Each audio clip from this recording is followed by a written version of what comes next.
taking over Hollywood, really, and the world. It's called the keto diet. Some say it's the, quote, holy grail of good health and weight loss, but is it actually good for you? ABC's Mara Schiavocampo is taking a closer look. Good morning to you, Mara. Hey, good morning, Larry. You know, it's been described as the Atkins diet on steroids. It consists of getting more than 70% of your calories from fat. Now, that might sound crazy, but fans say it's the best way to drop pounds without ever being hungry, and it gives you plenty of energy. But does it work, and is it safe? It's the latest weapon in the battle of the bulge. The keto diet, recently skyrocketing in popularity, from celebrities like Kim Kardashian and Adriana Lima to performance machines like LeBron James and Tim Tebow. The keto diet is designed to get you into a state called ketosis, when your body is so low on carbs, it starts burning fat for fuel. This will help you lose weight. I think the caveat is follow it for some months. You want to make sure that it's supervised and that you really are getting the right percentages.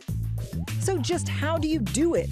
Keto dieters drastically cut carbs to about 10% of their daily diet, in some cases just 20 grams a day. If you were to put all your carbs of the day together, what does that look like? Maybe a slice of bread. That's it. That's it. 31-year-old Samantha Kafedjic has been on the keto diet for 4 weeks. Your breakfast looks very different from her breakfast. All my meals are very different. So far, it's working. Samantha losing 17 pounds and counting. But she says it's not just great for weight loss. She feels better overall, too. I have more energy with this one running around. My workouts have gotten so much better. Definitely have more stamina. The other keys to keto? Getting about 20% of your calories from protein and eating lots of fat. For some, more than 70% of their diet. So this glass of olive oil represents the recommended intake of fat. And on the keto diet? This is more than 5 times the recommended intake for daily fat. But some argue this diet is not all it's cracked up to be, possibly leading to muscle loss and depriving your brain of its preferred source of fuel, carbs. Critics also arguing it's nearly impossible to follow long term. The jury's kind of out on whether or not it's safe on the long term. What most studies say is that you can follow a ketogenic diet for some months. It's really not indicated to follow for multiple months. You don't want the body to stay in ketosis long term.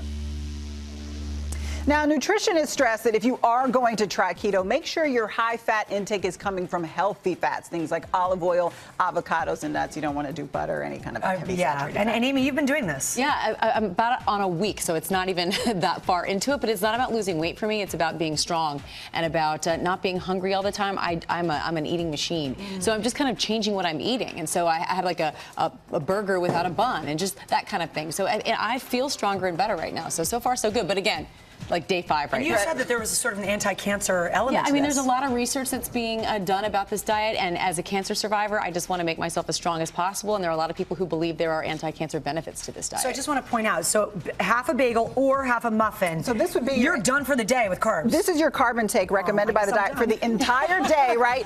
But you can stretch it. There are ways to stretch it. So if you go for fruit, the net carbs are lower because you can subtract the fiber. So this is the equivalent of this amount. You can eat all of that. This is 50 grams of carbs, net grams, and this is 50 grams of the, kind of the processed carbs. And if you go for vegetables, you can get even more. This is the equivalent of this. Right. I had cauliflower rice last night instead of regular rice with lettuce wraps and chicken. We need to do a segment on that because I need to know how to make that. It's so great. So a potato is a vegetable. How do you know which veggies have more carbs than others? Yeah, so there's a great rule of thumb that you can use to help you remember, because these 3 potatoes is the equivalent of all of these vegetables, right? So clearly you're getting a lot more. Things that are grown below ground, potatoes, radishes, carrots, are going to have a lot higher carb count than things that are grown above ground. So when you're shopping in the grocery store, easy way to remember. You can see why you're not hungry. Right. I love this. Thank you so much, Amy. Thank you.